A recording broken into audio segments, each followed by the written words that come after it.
Hola, buenos días, es Nico.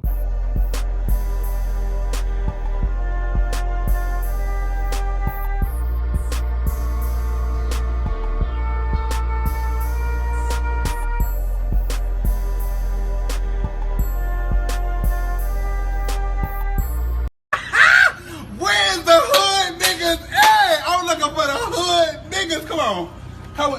So today, this is actually going to be a topic from one of my comments section, and it was under the Noah's Ark video. While we're on the topic of the Noah's Ark series, I'm going to be doing the book club next Friday.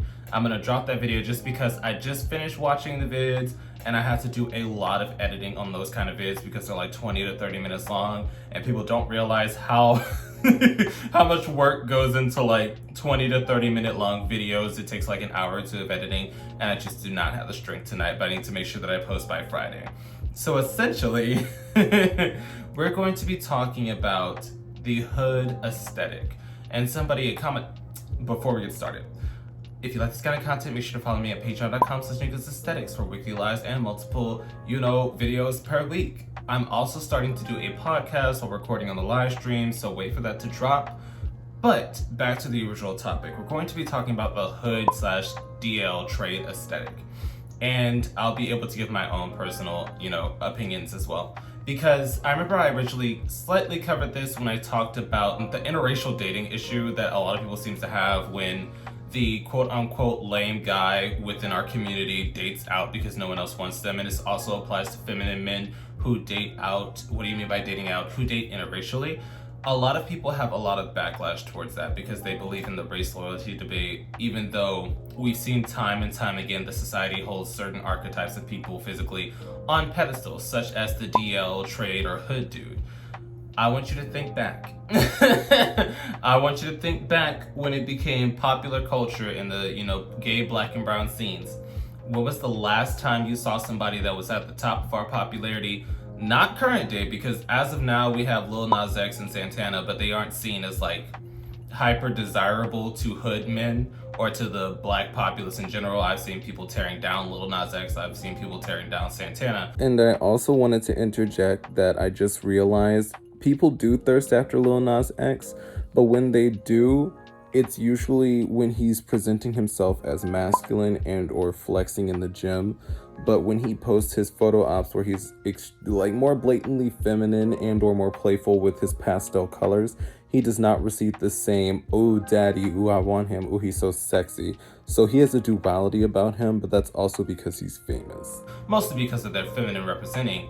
But think back, you've always seen the DL trade archetype consistently be lifted to the top. And this I can actually speak on because in that previous video, I also addressed how when I stopped expressing my personality, when I stopped dressing flamboyantly, when I just stuck to, let's say, boxer briefs, sweaty at that, and a shirtless picture, or when I was in like a tank top and some sweatpants, my numbers skyrocketed.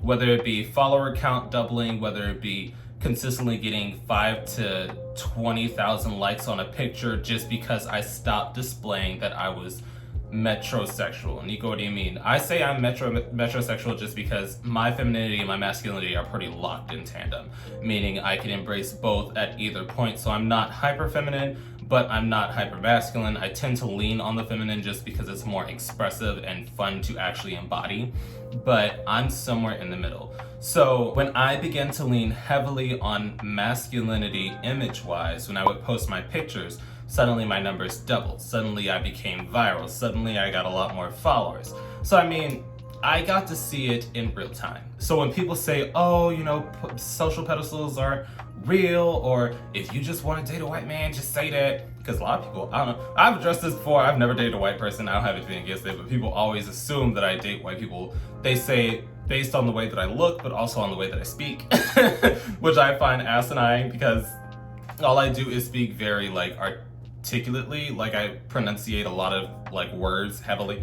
But yeah, I've never dated a white person, not that I'm against it, I just haven't done it. So when people usually say that, it always trickles back to my mind that as soon as I started to dress and act like trade in my pictures and captions, suddenly that notion of me being interested in white men stopped. What do you mean? I just noticed it in real time while recording this video. Because when I would display my personality, when I originally came on Twitter and I was just talking about anime, I was talking about manga, I was talking about, geeky shit, J-pop, people assumed that I like white people.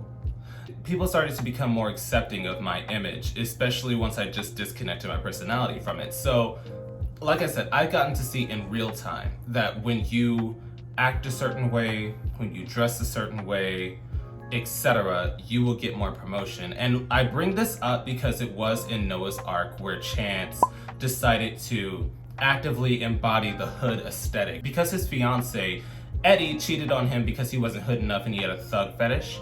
But he saw that once he began to dip into it, he was more desirable not only to Eddie, but to the hood dudes around the block, such as Team Money. And I mean, even if we look in porn, I know, Nico, you talk about porn a lot. Since we are a sex-driven community, porn is an active reflection of our tastes and interests, which is an interesting reflection of media. But we could look at the early 2000s, Poppy Thugs, Dog Pound USA, Dark Thunder, I think that's what that site was called, Coco Dorm, etc. When you look at the dudes that were elevated on those platforms and the names that you're remembering, because I see a lot of people shouting out their favorite porn stars from the 2000s, from the 90s, from the 2010s, and they all fit a hood archetype. Thug was literally in every porn title if you can think back of it, just because that was what was popular. And usually when thug was in the name, I would personally just be like, okay, well, it's white fetishization.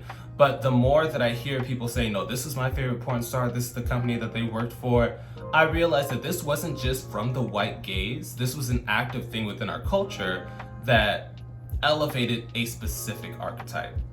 And maybe that's just me reaching, maybe, I know it's not me reaching because I have evidence of both my numbers and both pornography in the past, because I can start booping images of like the well-known stars and people that are remembered in, tweets and comments and videos, and they all fit the thug archetype. But definitely drop your own opinions. Do you think that our community, Black and Brown, still uplifts the hood/thug archetype? Do you think that it still hinders people that don't fit these rigid molds from finding both success virtually and also romantic interest? Because I see a lot more people interested in someone that dresses and acts a certain way rather than someone that'll actually treat them right. And I guess that could also be doubled as they just want it for appearance purposes, such as social media pictures. But it's an interesting dynamic where you're willing to compromise the way that your partner treats you just because of the way that they represent themselves in public. But yeah, definitely drop your opinions down below. And once again, a quick thank you to all my patrons on Patreon, and a quick shout out to my third eye tier patrons. Your support means everything to me and helps me do this a lot more smoothly. I will also be listing this week's live stream topic in case anybody wants to join in on the fun. I will see you guys there.